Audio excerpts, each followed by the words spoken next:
Assalamualaikum warahmatullahi wabarakatuh. Perkenalkan, nama saya Apoteker Henry Satria Kamal Uyun. Saya merupakan dosen tetap di Sekolah Tinggi Ilmu Farmasi Padang atau yang disebut juga Stifam Padang.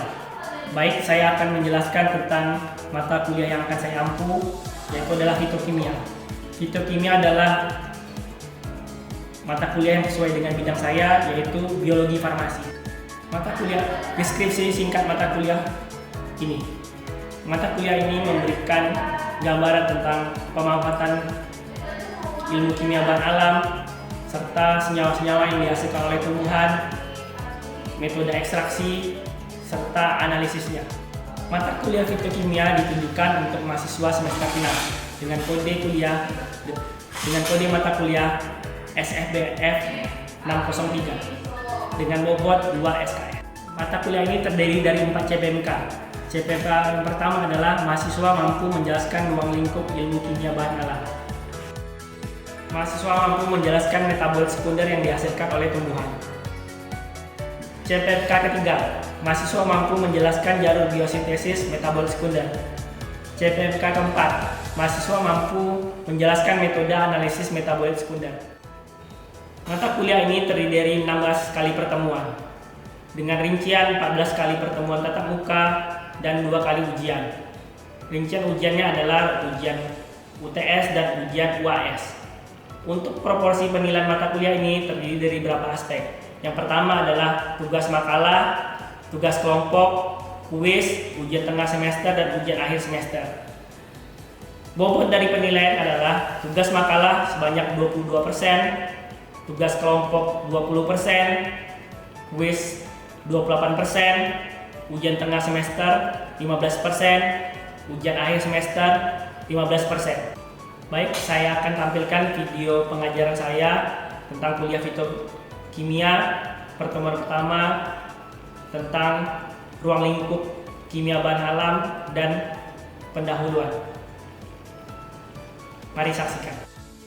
Oke, assalamualaikum warahmatullahi wabarakatuh. Waalaikumsalam warahmatullahi wabarakatuh. Ya, kita di semester ini ketemu lagi dengan saya di mata kuliah fitokimia ya. Jadi kalau ada yang masih belum kenal, saya perkenalkan diri. Saya Henry Satria Kamal Uyun, dosen yang mengampu kuliah fitokimia di semester ini ya. Jadi topik pembahasan kita ada 13 ya. Pertama adalah pengenalan dan ruang lingkup kimia bahan alam, kemudian ada metabolit sekunder, kemudian ada metode ekstraksi, kemudian jalur biosintesis, jalur sikimat, jalur kefalonat, jalur asam asetat, analisis senyawa metabolit sekunder, kemudian ada flavonoid, alkaloid, terpenoid, steroid, dan metode pemisahan senyawa bahan alam ya. Jadi pada pertemuan pertama kita bahas tentang pendahuluan dulu ya. Jadi kita bahas tentang fitokimia ya. Oke, jadi fitokimia berasal dari dua suku kata, fito dan kimia. Oke, kira-kira apa artinya? Fito apa artinya? Tanaman ya. Kemudian kimia berarti yang berkaitan dengan kimia ya. Jadi secara tidak langsung fitokimia adalah mata kuliah yang mempelajari tentang kimia tentang tumbuhan ya. Apalagi kita di farmasi ini lebih berbahas tentang hasilnya sebagai obat ya. Jadi tadi dua suku kata ada tumbuhan dan kimia. Jadi di sini kita mempelajari ilmu tentang kimia tumbuhan ya. Jadi meliputi tentang isolasi, pemurnian, identifikasi dan identifikasi dari metabolit sekunder ya. Jadi fitokimia ini berkaitan dengan beberapa cabang ilmu. Yang pertama ada etnofarmakologi. Apa itu etnofarmakologi? Ada yang bisa? etnofarmakologi.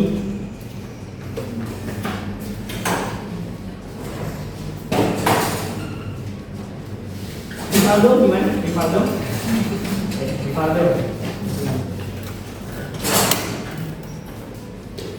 Gimana?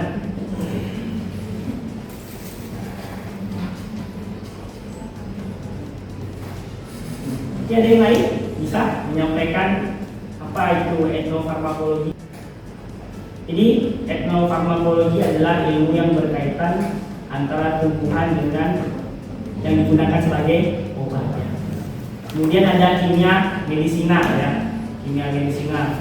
Jadi ini banyak nanti kaitannya dengan penemuan obat. Jadi obat-obat itu banyak dulu ditemukan dari bahan alam ya. Jadi nanti bisa diotak-atik strukturnya ya. Kemudian ada bioteknologi. Nah, ini salah satu contohnya nanti di aplikasi di dunia farmasi adalah kita menggunakan tanaman untuk menghasilkan suatu metabolit sekunder ya. Contohnya misalnya penggunaan jamu endofit pada tanaman ya. Jadi ingat, kalau kita terus menggunakan tumbuhan, kita isolasi, lama-lama tanaman itu akan habis. Tapi dengan bantuan biotek, contohnya adalah penggunaan jamu endofit, itu bisa didapatkan metabolit sekunder yang akan sama dengan tumbuhan inangnya. Kemudian ada farmasetika ya. Jadi banyak senyawa-senyawa bahan alam ini yang memiliki bioavailabilitas yang rendah ya. Jadi dengan adanya ilmu farmasetika diharapkan nanti kelangkaan dari obat itu bisa meningkat. Contohnya penggunaan atau hasil metabolit sekunder dari tanaman ikan yang kita tahu adalah asam musnat ya. Di asam musnat itu dia kelangkaannya rendah. Jadi ketika nanti diberi sentuhan teknologi farmasi, dibikin nano, jadi dia bisa meningkat kelangkaannya. Salah satu hubungan antara fitokimia dengan farmasetika. Kemudian zoofarmakologi, kaitan antara tumbuhan dengan hewan. Apa contohnya ini yang bisa menjadi inspirasi kita untuk penemuan obat? Apa contohnya kira-kira? Ya, perilaku hewan atau perilaku hewan yang bisa digunakan untuk penemuan obat. Apa kira-kira contohnya? Aerial salam oleh bisa ya. Jadi atau secara sederhana pernah kita amati mungkin monyet ya. Jadi monyet kalau sakit dia mungkin makan tanaman apa. Itu bisa juga kita teliti ya. Tanaman ini mengandung unsur apa sehingga bisa menyembuhkan monyet tadi ya. Jadi kemudian kita bahas ya. Jadi kita kan di fitokimia ini banyak membahas tentang metabolit sekunder ya. Jadi ada istilahnya metabolisme. Apa itu metabolisme? Adiat gimana? Baik Pak, menjawab Pak. Metabolisme adalah suatu reaksi yang terjadi di dalam tubuh makhluk hidup Pak, baik itu secara anabolisme maupun katabolisme Pak. Ya, cukup bagus Adiat ya. Adiat. Jadi metabolisme adalah segala reaksi yang terjadi pada makhluk hidup ya. Jadi ada dua, ada anabolisme dan ada katabolisme. Contoh anabolisme apa? Contoh anabolisme. Contohnya apa? Apa? Glikogenesis. Apa itu glikogenesis? Ya, jadi secara sederhana anabolisme itu maksudnya adalah pembentukan senyawa sederhana menjadi senyawa kompleks. Ya. Kalau katabolisme, pemecahan senyawa kompleks menjadi sederhana. Kalau di tumbuhan kita selalu ingat ya, anabolisme ini contohnya adalah apa? Fotosintesis. Ya, jadi pembentukan gula nanti ya. Jadi dari awal dasarnya adalah CO2 dengan H2O ya. Jadi oksigen dan air nanti terjadi reaksi fotosintesis menghasilkan senyawa glukosa dan oksigen. Kalau katabolisme pada tumbuhan contohnya apa? Fermentasi. Apa? Fermentasi. Contohnya apa? Contohnya siklus Krebs, fermentasi. Ya, jadi siklus Krebs juga masuk bagian dari respirasi sel ya. Jadi kalau secara sederhana katabolisme adalah contohnya adalah respirasi sel ya, pemecahan gula menjadi energi. Ya. Jadi nanti gulanya digunakan untuk energi. Kemudian di dalam tumbuhan ada metabolit, 3 metabolit yang kita kenal. Ada juga referensi yang mengatakan 2 ya. Jadi ada metabolit primer, ada metabolit intermediate, sama metabolit sekunder. Oke, kita kembali lagi. Apa itu metabolit primer?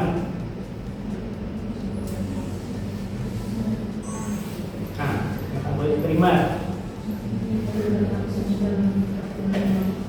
Gimana?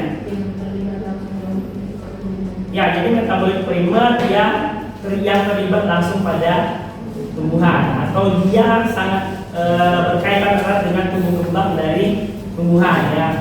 Contohnya apa kira-kira metabolit primer? Protein, Ya, protein, karbohidrat, lemak ya. Kalau metabolit intermediate pernah dengar? Walaupun jarang dibahas di buku ya, metabolit intermediate.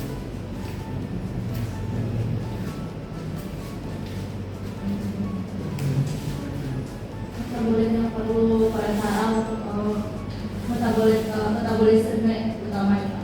Gimana? Itu metabolit senyawa yang memerlukan produk perantara untuk metabolisme. Jadi metabolit intermediate adalah produk antara ya.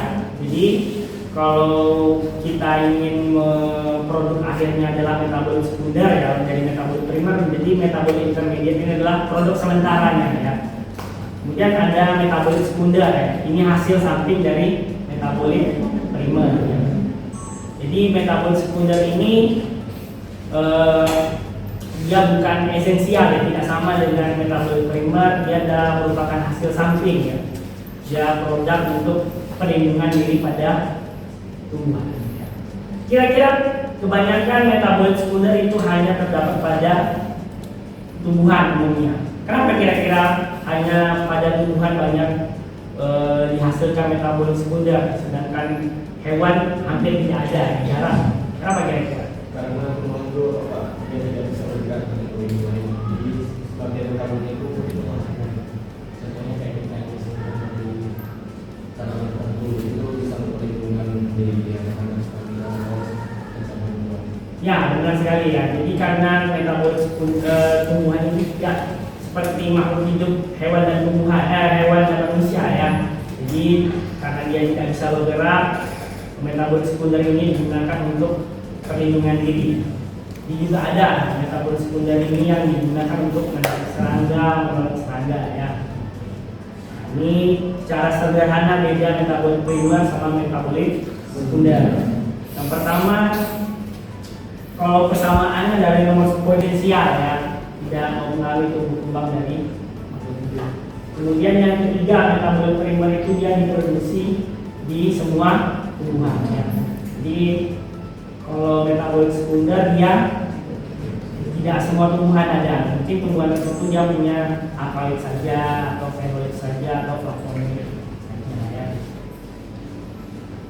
Oke, ini penggolongan metabolit sekunder ada 3. Yang pertama kemiripan struktur ya. Kemudian ada jalur biosintesis, kemudian ada efek farmakologi ya. Kemudian ini kelompok besar metabolit sekunder ada alkaloid, kemudian ada fenol, kemudian ada flavonoid, ada terpenoid, steroid, dan sapinoid.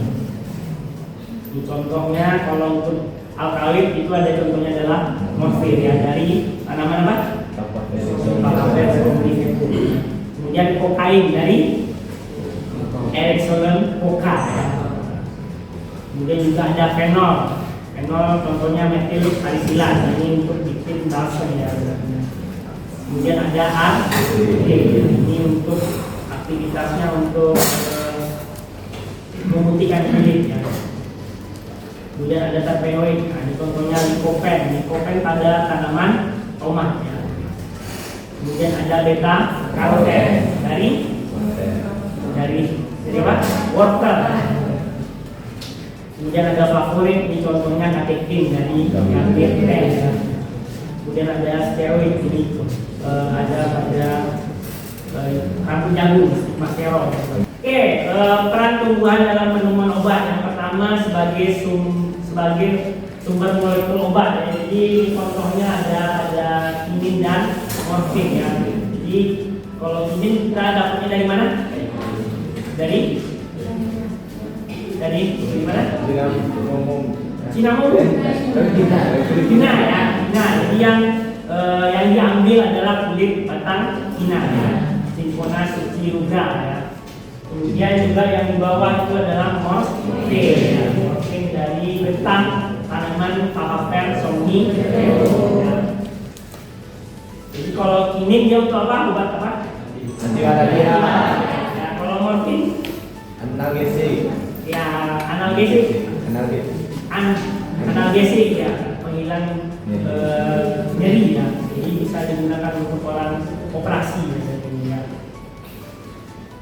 Kemudian yang kedua sebagai sumber molekul-molekul kompleks yang dapat diidentifikasi menjadi senyawa obat. Jadi ada molekul obat yang kompleks, yang sulit diisolasi, yang sulit disintesis, biasanya itu diisolasi dulu, baru diotak-atik strukturnya. Ini contohnya adalah diosgenin ya, pada Korea, di gandum. Kemudian juga sama ya, masih sama untuk sumber senyawa yang digunakan sebagai contoh untuk bisa senyawa obat baru. Contohnya adalah salisin ya. Jadi salisin ini dari tanaman salik alba. Salik alba dia digunakan untuk menghilangkan nyeri ya, sakit kepala ya. Tapi karena efek sampingnya bisa menyebabkan nyeri lambung atau bisa membuat lambung makin di sini adalah salisin dari tanaman salik alba ya. Jadi salisin ini digunakan untuk obat nyeri atau sakit kepala ya. Tapi dia memiliki efek samping pendarahan pada lambung. Karena efek sampingnya ini orang mencoba otak-atik strukturnya, maka lahirlah asam salisilida. Ternyata asam salisilida juga masih mengiritasi lambung ya. Karena sampai sekarang nggak ada orang menggunakan asam salisilida dalam bentuk tablet, nggak ada. Tapi pakai untuk salep ya. Ketika di otak-atik strukturnya jadi kodein ya, diganti strukturnya jadi metil, dia aktivitasnya berubah jadi obat batuk. Obat batuk apa kira-kira? Kodein? Batuk kering. Batuk kering ya, antitusik. Kemudian juga ada namanya naloxon ya. Ketika ditambahkan N-alil, jadi aktivitasnya berubah. Yang awalnya morfin itu adalah analgesik kuat, ketika digantikan ditambahkan gugus N-alil, dia berubah menjadi aktivitasnya sebagai antidotum. Jadi antidotumnya morfin. Jadi ingat ya, kalau suatu kita keracunan kita perlu antidotum. Jadi kalau kita keracunan morfin kita butuh antidotumnya, namanya naloxon. Kemudian juga ada morfin yang cukup berbahaya, namanya heroin. Jadi dia memasukkan gugus asetil ya. Gugus OA diganti dengan gugus asetil, dua buah atau disebut dengan diasetil. Makanya heroin ini disebut juga diasetil morfin ya. Jadi ketika dimasukkan gugus asetil, efeknya lebih berbahaya lagi. Ternyata dia bisa menyebabkan kecanduannya lebih parah daripada morfin ya. Mempelajari atau menyelidiki bagaimana efek dari toksik suatu tanaman. Kemudian yang kelima ya, manfaatnya adalah terpelajari untuk kimia ini juga sebagai untuk sumber struktur senyawa baru. Jadi contohnya ini adalah dari tanaman kapuk ya, sapat Phyllobacatum. Jadi temukan namanya senyawanya bukit.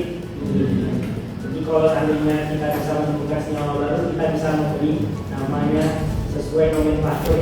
Kebetulan ini pasti ditemukan di bukit tinggi ini. Kemudian yang keenam, sebagai standarisasi zat aktif atau marker ya. Jadi kita belajar tentang tumbuhan ini pasti kaitannya ke obat herbal ya. Jadi obat herbal dan bahan alam itu kan ada tiga, ada jamu, ada herbal terstandar dan fitofarmaka ya. Jadi untuk menjamin suatu obat itu bahan alam itu akan berkhasiat, kita perlu standarisasi ekstraknya ya. Contohnya ini pada tanaman gambir ya. Jadi pada tanaman gambir itu kalau menurut Farmakope Herbal Indonesia, kandungan flavonol pada Silicium melira tidak kurang dari 0,9% yang dihitung sebagai kuat sensitif. Jadi syarat marker itu ada 4. Pertama, aktif farmakologi. Kedua, merupakan senyawa identitas atau khas. Yang ketiga, stabil. Yang keempat, mayor. Yang pertama, aktif farmakologi artinya apa nih kira-kira? Aktif farmakologi. Kalau bisa marker itu dia memiliki aktivitas. Contoh kayak gambir tadi kan dia memiliki aktivitas sebagai antioksidan, atau asiadiposida tadi dia memiliki aktivitas sebagai antiprotein. Kalau bisa marker itu dia memiliki aktivitas. Kemudian yang kedua merupakan senyawa identitas atau khas. Maksudnya apa? Kalau bisa marker ini dia khas dari tumbuhan tersebut. Ya. Contohnya kayak setela tadi, asiadiposida. Mungkin di tumbuhan lain kita tidak menemukan asiadiposida yang ada hanya pada pegadaian saja. Kemudian dia stabil. Maksudnya apa? Ketika nanti diekstraksi atau diproses, senyawa tadi dia tidak rusak. Kemudian mayor. Mayor artinya apa? Kalau bisa dia dominan paling banyak senyawa itu di tumbuhan tersebut. Jadi contoh kayak gambir nih, gambir cukup tinggi kadarnya di kata kita ini cukup tinggi pada tanaman gambir. Jadi dia cukup mayor. Jadi dia cocok dijadikan standar. Jadi dari keempat standar ini tidak semua harus terpenuhi. Mungkin 2 dari 4 boleh ya. Ada syarat-syarat tertentu, tapi ini yang jadi pedoman untuk penentuan marker dari tumbuhan ini ya. Kemudian ada variasi kandungan dalam tumbuhan, ada beberapa faktor ya. Ada 5 di sini. Pertama faktor genetik. Kenapa faktor genetik dapat mempengaruhi kandungan metabolis sekunder pada tumbuhan? Oke, jadi ada tumbuhan ini yang memiliki genetik yang bagus. Contoh sederhananya ada tanaman yang memang kayak serai ya, pernah saya teliti dulu ya. Ada serai yang ditanam di Solo dengan di Bandung ya. Ternyata yang di Bandung ini lebih bagus, bibitnya lebih unggul. Itu ternyata ketika didestilasi minyak aslinya lebih baik yang di Bandung karena dia merupakan bibit unggul. Itu salah satu pengaruh genetik. Kemudian faktor ekologi, ya, tempat tumbuhnya. Jadi tumbuhan yang tumbuh di tempat tinggi sama tempat rendah bisa beda jumlah kuantitatif atau kualitatifnya dari metabolis sekundernya. Kemudian yang ketiga, ini contohnya adalah organ bagian tumbuhan yang digunakan. Jadi kalau seandainya kita mengambil kinin pada tanaman hina, yang digunakan adalah kulit batang, jangan daun, karena kulit batang yang paling banyak. Kemudian faktor proses pengolahan. Ini kita pertimbangkan senyawanya tahan panas atau tidak tahan panas. Kalau seandainya tahan panas, kita harus menggunakan ekstraksi yang dingin untuk ekstraksi. Tapi kalau dia tahan panas, mungkin bisa kita gunakan soplet. Kemudian umur tanaman, ini pengaruh sekali. Jadi suatu metabolis sekunder itu ada umur puncaknya pada tanaman. Jadi kalau seandainya dia muda, metabolisnya gimana? Apakah dia dominan alkaloidnya atau flavonoidnya, atau misalnya tanaman cengkeh, dia paling banyak saat kapan dipanen? Nah, itu harus kita studi usahakan karena tumor akan mempengaruhi jumlah dari metabolit sekunder. Oke, cukup kuliah kita hari ini. Nanti silakan kerjakan tugasnya, akan saya kirim ke dunia nanti ya.